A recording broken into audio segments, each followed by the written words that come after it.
Hello everybody and welcome back to my channel. So today we're going to be talking about the disappearance of Kayla Berg, and a lot of you might actually recognize that name. Now Kayla's case has had a decent amount of exposure. There is a disappeared episode on her case. Crime Watch Daily has covered it. But the main reason that you probably have heard of her case before is from a viral component within the case that happened about 2 years ago. Now, before I get into that, I want to go ahead and just start diving into the case and her background. So Kayla disappeared 2 weeks before her 16th birthday. So she was only 15 years old, and she disappeared on August 11th, 2009 from Wausau, Wisconsin. Kayla's parents had divorced when she was only a toddler, and that's something incredibly difficult for a child to deal with. But on top of that, only a few months after this divorce, her father ended up being diagnosed with cancer. So she had a fairly difficult childhood. It's just a lot to deal with. She had to deal with having parents that were separated. She had to deal with watching her father go through things that she probably didn't understand and couldn't process properly. But she always found a way to make sure she stayed positive, make sure she stayed, uplifting to those around her. She also was a very smart and social young woman. She was on her school's gymnastics team, and she was so talented at gymnastics. Even her friends kept telling her to push herself. They said, if you keep going, you'll end up in the Olympics. And she had a great group of friends. She grew up in Antigo, Wisconsin, which is a very, very, very small community. It's one of those places where everyone knows everyone. The doors are unlocked. You see kids biking to and from each other's houses. Just a very calm and safe place. And the people that she grew up with, she had been with for her entire life. So all the friends knew each other, everyone's parents knew each other. No one ever thought anything bad would happen to any of the children or young adults in this community. As kids do, Kayla started to grow up a little bit and started experimenting and participating in typical teenage behavior.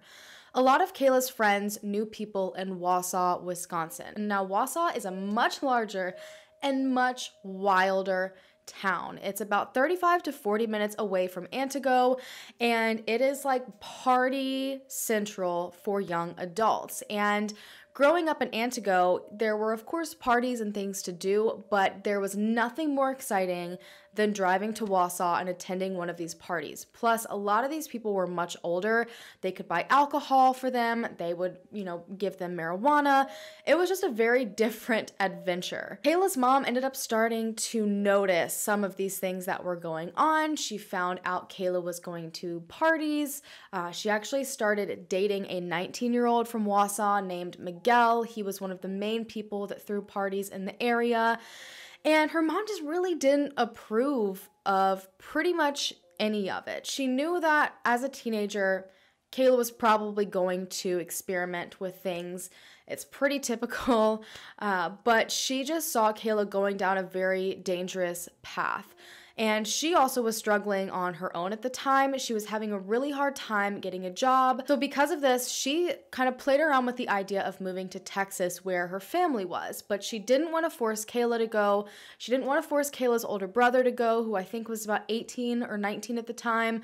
So she kind of gave them the option. Kayla was always the kind of person that, she wanted to support people. She wanted to do whatever she could to help people because she really struggled with the fact that she couldn't really ever help her dad. She felt so helpless. So she decided to go with her mom to Texas. She left her friends behind, left her high school behind when she was about to go into her junior year, left her dad behind, and went to go and support her mom. At first, this move was incredibly exciting. Kayla was excited to make new friends. She was excited to be in a new area. Again, growing up in such a small town, anything bigger than that seems like a massive adventure. So they were having a great time, but it only took a few months for them both to realize that this fresh start wasn't quite the fresh start that they thought it was going to be.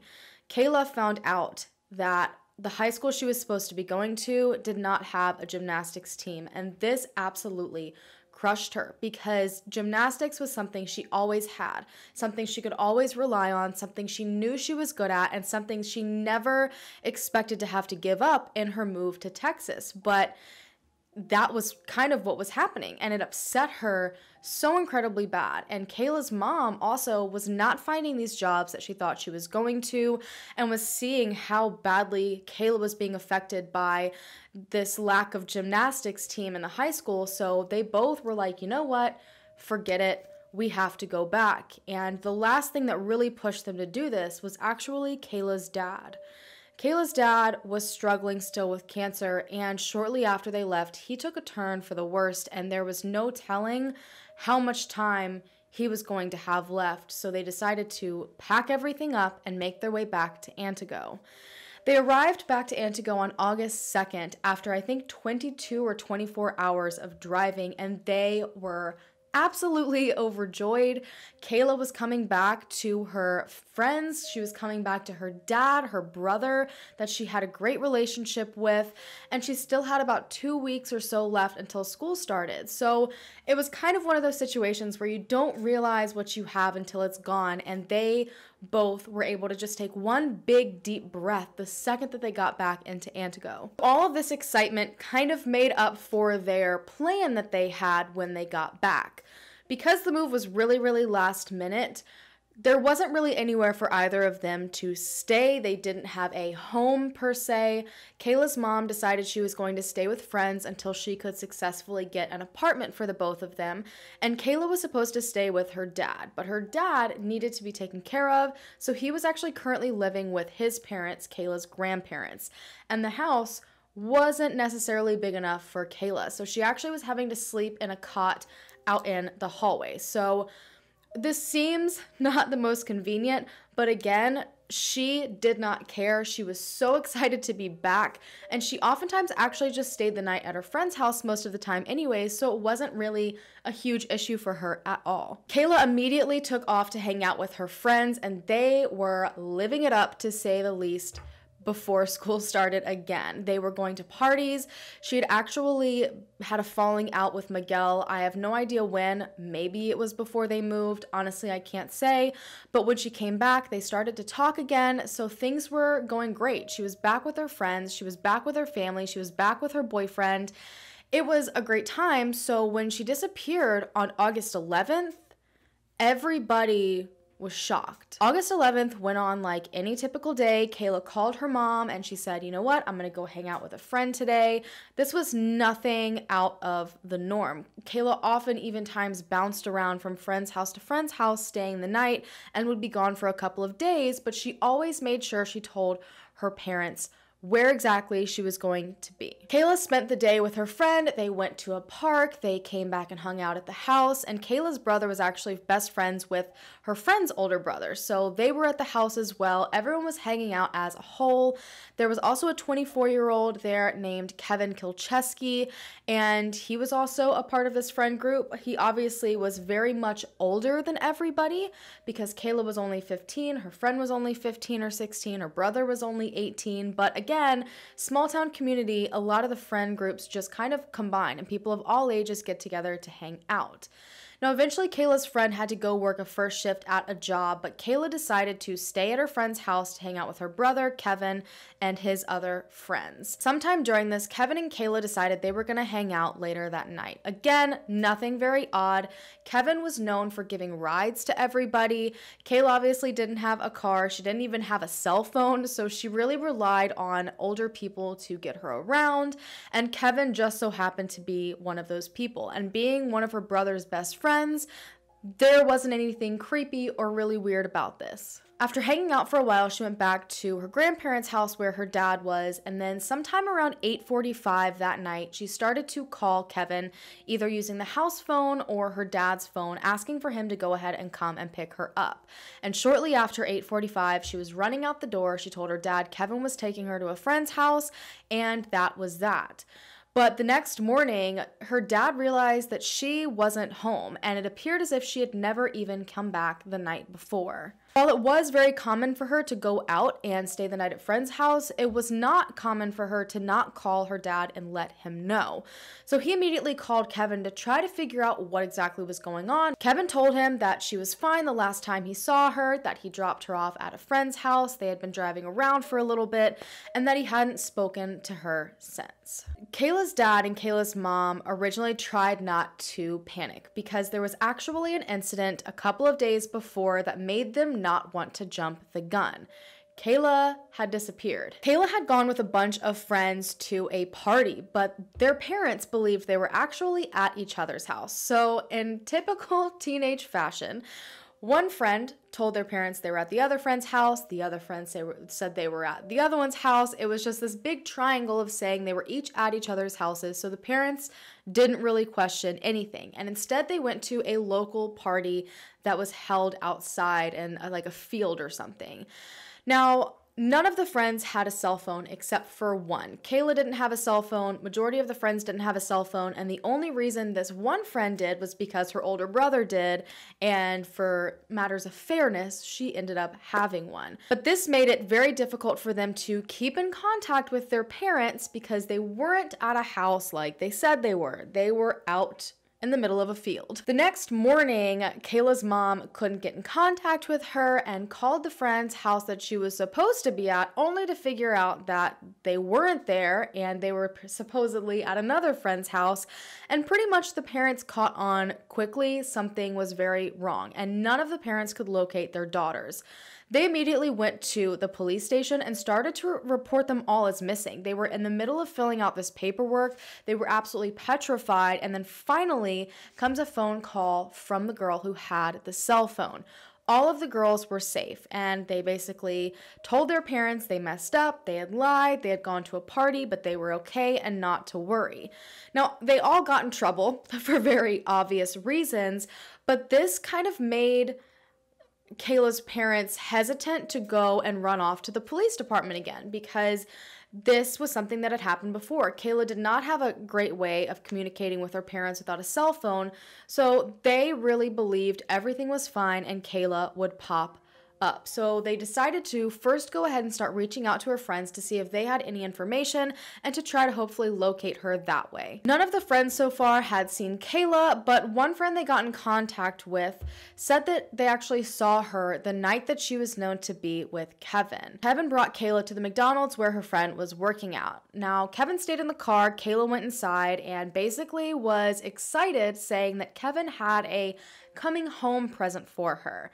It was a bunch of marijuana, and they were planning on driving around for a while and smoking, and then she said later on that she was going to go and stay at a friend's house, and she promised her friend that she was going to call her at the end of the night, but this friend said that phone call never came in. At this point, her parents are a little bit concerned, but still believe she is going to show up at some point. She's going to call at some point. She's likely bouncing around from friend's house to friend's house like she normally does.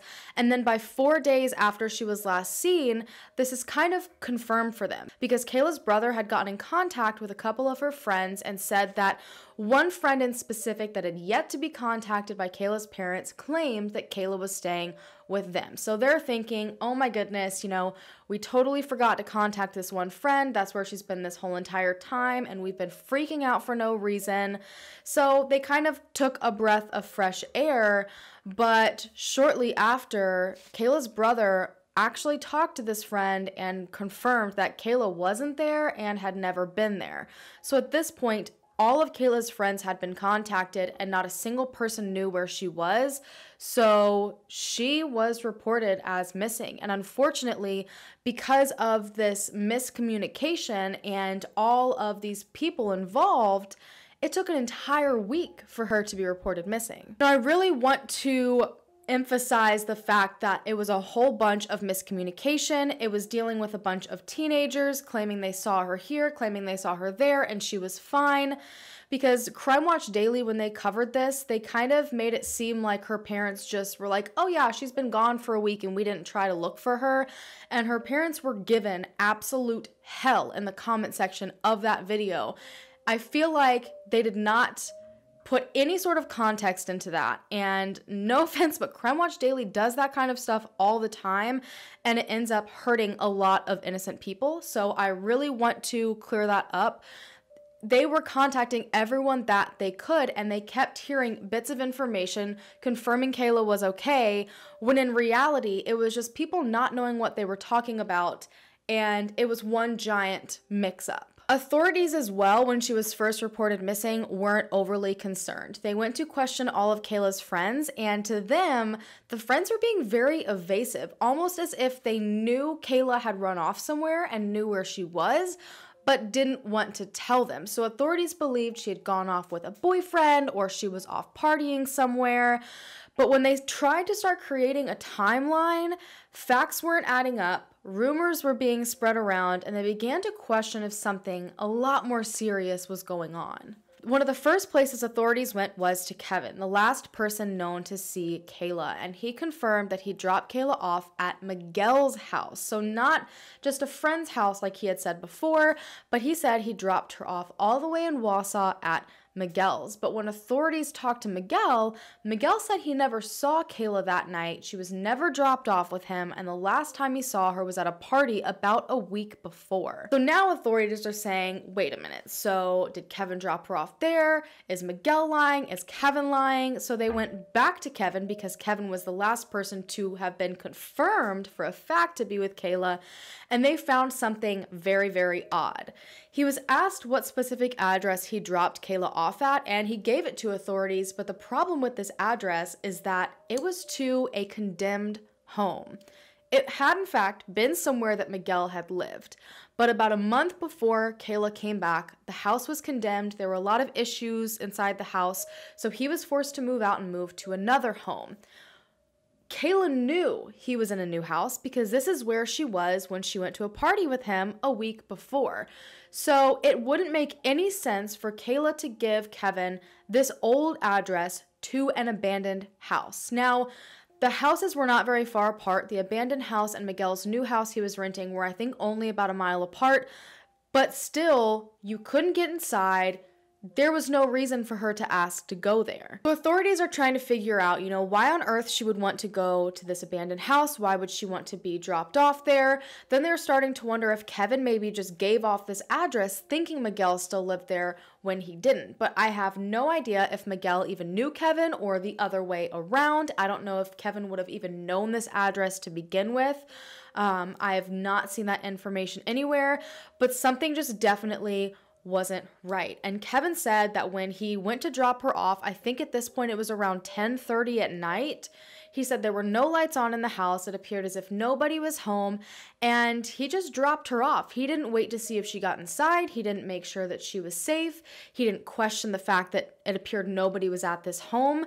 This 24-year-old man dropped a 15-year-old off at what he admitted to looking like an abandoned house and just left. This is so odd, but Kayla's friends and family heard this and they lost it because there was one thing about Kayla that a lot of people knew. She was petrified of the dark, absolutely horrified of it. She had nightmares her entire life up to that current point of when she disappeared about something bad happening to her in the dark. There was absolutely no way she would have willingly gotten out of a vehicle and approached a dark abandoned house on her own. There was just no way. So at this point, authorities are basically faced with Kevin's story and Miguel's story and trying to figure out what on earth actually happened that night. Since Kayla didn't have a phone, they couldn't do much when it came to trying to follow her location. There are no pings that they could have looked into. All they knew is that she was picked up by Kevin. She was seen at the McDonald's. This friend confirmed Kevin was there, and then nothing. They decided to check Miguel's cell phone records to see if maybe he got in contact with Kayla at some point, or if he maybe got in contact with Kevin at some point, and they also decided to search his current house and the abandoned house a mile away that Kayla was supposedly dropped off at. But there was no sign at all in his phone records that he ever contacted Kayla at all that day. Not a single time. She didn't speak to him from her dad's phone, from the family phone, from a friend's phone. There was no contact whatsoever with them that day. So that made things even more odd, because if they had never planned anything that day, again, why would Kayla ask to go there? And then why would she ask to go to a house that he no longer lived at? When they checked Miguel's current house and the old house, there was absolutely no sign of Kayla anywhere. And the abandoned house, it didn't even look like anyone had gone inside of it. So if she was dropped off there, she would have just been standing there in the dark outside, because not a single person appeared to have been in there since it was moved out of. Her friends also said this whole situation about meeting Miguel didn't make sense, because Kayla told them absolutely everything. And if she was going to meet up with Miguel, that would have been something she would have mentioned to her friend at McDonald's, but she never did. So a lot of people started to question if this whole dropped her off at Miguel's house thing was one giant lie. Kevin was looking incredibly suspicious, and he ended up being charged 1 month later with reckless endangerment for providing Kayla with marijuana that night and for just dropping her off at an abandoned house and leaving her. But unfortunately, because of lack of evidence and essentially a lack of Kayla, all these charges were thrown out. Authorities continued to search and try to find anything of Kayla, and they ended up just coming back around in circles that led them straight back to Miguel and straight back to Kevin. Kayla's friends made it very clear that they were less concerned about Miguel's possible involvement and a lot more concerned about Kevin. All of Kayla's friends pretty much vouched for Miguel. They said that she was very happy with him, that she was so overjoyed when she got back and started talking to him again. He was always so nice to her and so sweet to her when they were all around. She had never really had any complaints about him. They said it was very obvious that he cared for Kayla. They did not trust Kevin's story at all. They didn't know why Miguel ever would tell her to go to the abandoned house. And to top it off, while it was very common for Kevin to give people rides, if Kayla was going to see Miguel, Miguel always came to get her. She never ever got a ride from somebody else to go over there unless she was going with friends all together to go to a party. Miguel always came to get her. So her asking Kevin to take her, again, didn't make sense. So authorities again were pointed straight towards Kevin, but Kevin was able to give an alibi. It would have taken him about an hour to get from Wausau, where he dropped Kayla off at around 10:30, to where he lived with his parents in Deerbrook. So that would put him home around 11:30 to 12. And his mom went ahead and gave him this alibi, saying she saw him home at midnight that night. Despite having this alibi, something just still wasn't sitting well with authorities at all, so they refused to rule out either of these men without further testing. They decided to use luminol on both Miguel's vehicle and Kevin's vehicle just to check to see if anything was going on, and to their surprise, there were spots in both of their cars that were lit up by the luminol. They sent both of these spots off thinking maybe they were going to get a hit on something, but unfortunately they were never able to find out the origin of these spots that caused a reaction. So next they decided to bring cadaver dogs in to check out both of the cars. So the way that they did this is that they lined up 10 cars. One of those cars was Kevin's car, one of the cars was Miguel's car, the rest were absolute random cars. So there's no way for the dogs to have to pick one of the two vehicles. The handler didn't know which vehicles belonged to the young men. Pretty fail-proof test, if you ask me. And interestingly enough, the dog hit on one of the cars, and it was Kevin's car. Now, this is a cadaver dog. This isn't just tracking the scent of someone. This is a dog that's trained to track the scent of a dead body. If there was a body in an area, that is what the dog is trained to alert to. Despite getting this hit on Kevin's car, that's basically just circumstantial evidence. They had nothing physical to prove that Kevin did anything to Kayla. There was no evidence that Kayla was even deceased. She was just missing at this point. So they wanted to keep on digging into all of Kevin's information that they possibly could. They looked into Kevin's cell phone records, and they did confirm that Kayla had made 2 calls to him from her dad's house. But then something that was a little bit odd is around the time that Kayla was dropped off, like almost on the dot, until 2 a.m., his phone was turned off. Apparently, this is something that happened a handful of times, so this could be common for him, but to me, that's a little bit too spot on for comfort. But just as they thought they were really narrowing in on Kevin's suspicious activity, they found out more information about Miguel that now had them questioning everything all over again.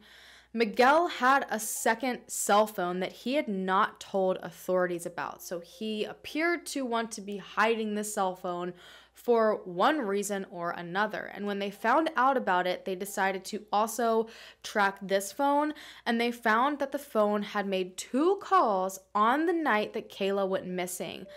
Now, it was in a location north of Wausau and west of Antigo, and it was about 3 hours after Kayla had disappeared.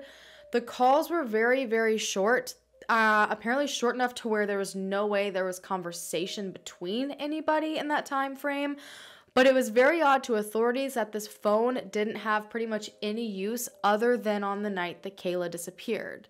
But that's all just circumstantial information at this point, and it kind of threw in a lot more questions than it gave them any answers. Because if Miguel wasn't even at his home all night that night, he was in a completely different location using the cell phone, does that mean he really didn't see her that night? Had he been in this different location the entire time? Or did he maybe meet up with Kayla and take her to this location?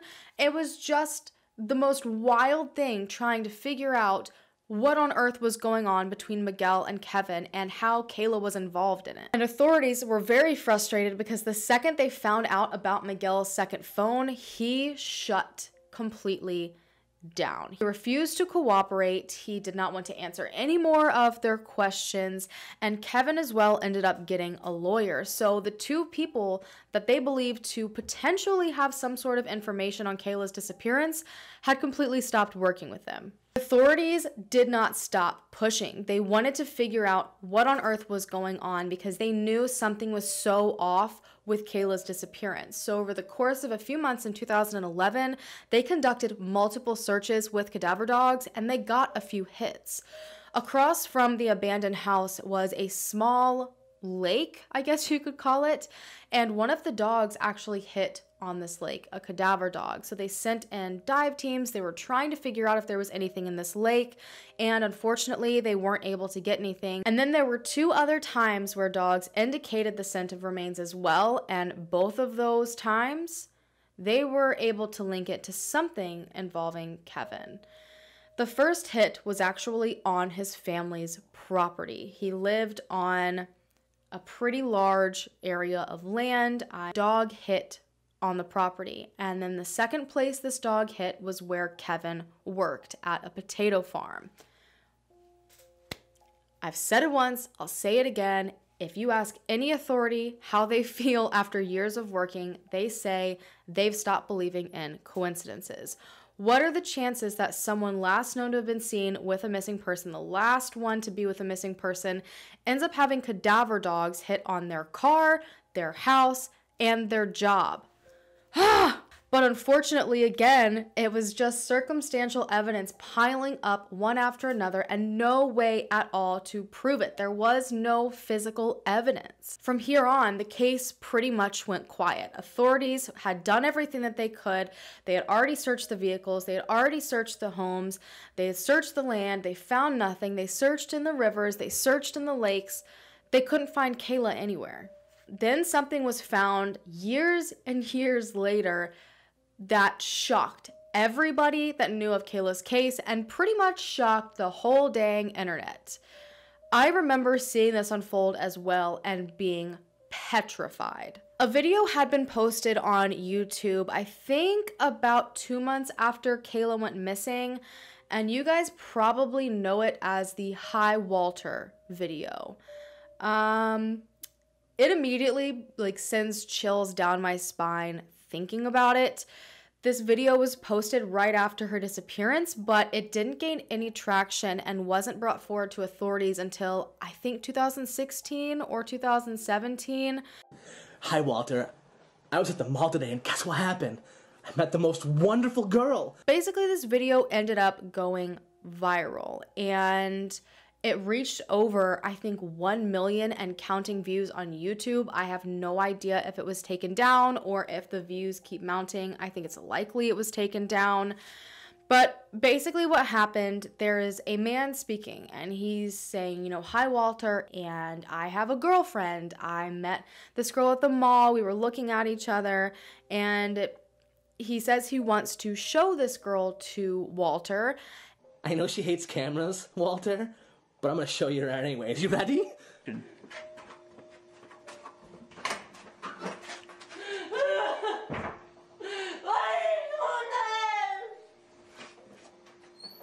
You can understand why this scared the crap out of people.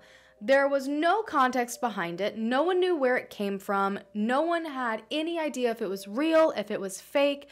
And there were actually a handful of people that saw this and thought this young woman was Kayla. So they called the police. It caused absolute chaos all over the internet. And if you know, you know. It was wild for a very long period of time. Authorities were desperately trying to figure out what was going on, and they even showed the video to Kayla's family, who said they about collapsed when they saw it. They said it sounded like Kayla, the frame of this young woman looked like Kayla, the hair looked like Kayla, everything was so much like Kayla that they thought they were watching Kayla screaming from a bathroom she was trapped in. It was traumatizing for the family.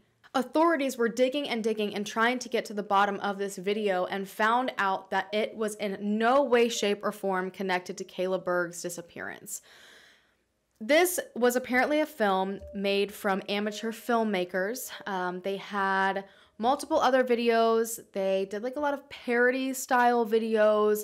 Basically a lot of things with like a lot of shock factor to them. I don't think it's very funny or entertaining to recreate a random scene of someone's potential abduction and like make a joke out of it.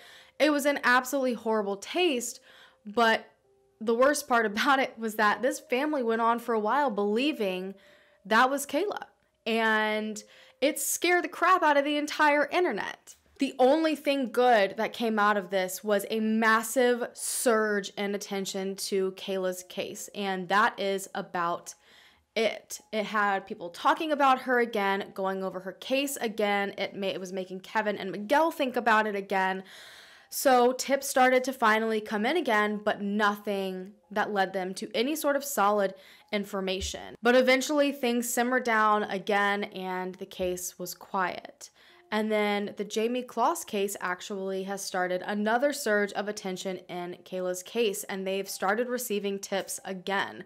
And so my whole point of making this video is kind of trying to keep that attention going, keep people thinking about Kayla, keep her face out there, keep her story being told, because her mom has said that every time something big has happened, something local to the area, the unfortunate video that was made that was not related, they always get a surge in tips. And as I've always said, the further away you get from a case, the more likely people are going to be to come forward, because their life has changed, the people around them have changed, their mentality might have changed, their, emotional feelings might have changed toward the situation. And if you keep these stories going at this point, someone might finally feel safe enough to come forward, and things change, and the awareness when it comes to reporting things to Crime Stoppers anonymously grows. Kayla's father ended up passing away without knowing what happened to her. And I don't know what it is about when that happens that just puts this like punch in my gut of just, for us, it's easy to, keep hoping that there will be answers. For her mom, she can keep hoping that there are answers, but imagine being on your deathbed, having no answers, and realizing that the permanence of the idea that your daughter is missing and you'll never know why or where or how.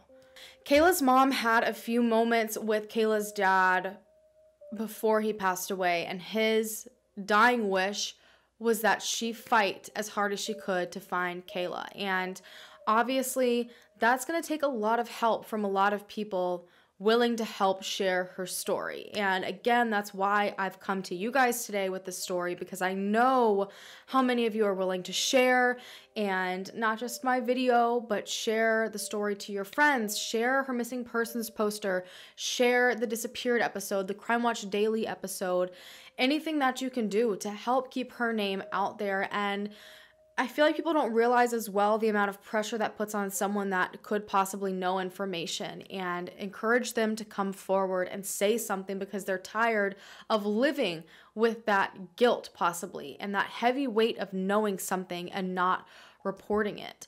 At this point, we have absolutely no idea who is responsible for whatever happened to Kayla. Did she, for some strange and out of character reason, asked to go to this abandoned house and then some type of accident happened? I have absolutely no idea. Was Miguel somehow involved? Maybe ask her to meet him there, the week prior at the house party, and that's why there's no proof of communication between the two. But then again, what would his motive be? Because he was excited that she was back. They were both excited that they were back together. Then when it comes to Kevin, I honestly don't know what to think either. I think it would be a crazy coincidence that the cadaver dogs hit so many times on things involving Kevin. A lot of people don't put a lot of weight into cadaver dogs, which I understand. But to me, that's just one too many times for them to hit on, his property or his personal belongings. I think it's very, very possible that there was some sort of accident that night. And, this is something that one of Kayla's best friends has said as well, that maybe something happened, someone panicked, and here we are today because of that. But unfortunately, I don't think authorities will be able to solve anything until someone comes forward with some sort of information. Usually, in some cases, I have this strong feeling where I think that evidence will be found, or remains will be found, or information will be uncovered that they didn't uncover before. But I feel like authorities worked so dang hard on this case and looked into everything they possibly could from every different angle. I just don't know how plausible it will be that random information, a decade after the fact shows up. I think it really is going to take someone coming forward. And if someone was involved in some sort of accident with Kayla or something happened, the chances are so high that that person then went and confided in somebody else, or maybe said something a little offhand at one point that just sits funny. If you have that information, even if it seems so small and insignificant, it could change everything in this case, and it could be the one thing that authorities are waiting for. There's a tendency for people to hear something odd and then to brush it off as, maybe I just misunderstood that, maybe I heard that wrong, and them not report it. But if people had any idea how those little things add together, I feel like more people would report these small things more often. So I want to make it very clear that you can always put tips into Crime Stoppers anonymously. If you are someone that has information, if you were told something, if you saw something, if you heard something even, it doesn't matter how stupid, small, insignificant you think it is, please take the time to report it. Let authorities determine that instead of yourself, because you don't have all the information, they do, and it could be something huge that you are keeping. The family typically does a balloon release on the 11th of every single August, so if you are someone that's nearby in the community and this is something that you want to go to, you are more than welcome. It is a public balloon release. So if you're interested in supporting Kayla's family, if you're interested in supporting their search, definitely go check out the family's Facebook page. I will have that linked down below. I'm sure they keep everybody updated at the different events, and I'm sure they would love to have some new faces there, offering them encouragement. It's been, again, a decade, and I cannot even imagine how that feels. I would like for you guys to let me know what your theories are down below. If you're familiar with any of these places, also feel free to leave that sort of information down below. It's really difficult as third-party outsiders that are not familiar with these areas to really get a grasp of a lot of things. So I always love it when you guys share your own personal experiences with locations or growing up in a specific area. And don't forget that if you have any information at all when it comes to Kayla Berg's disappearance, to check out the number and the different links that I have listed down below to report it. As always, you guys, thank you so much for taking the time out of your day to listen to Kayla's story. And if you haven't already, please join our family by hitting the subscribe button down below so you can help us bring them home together. And I will see you guys in my next video. Bye.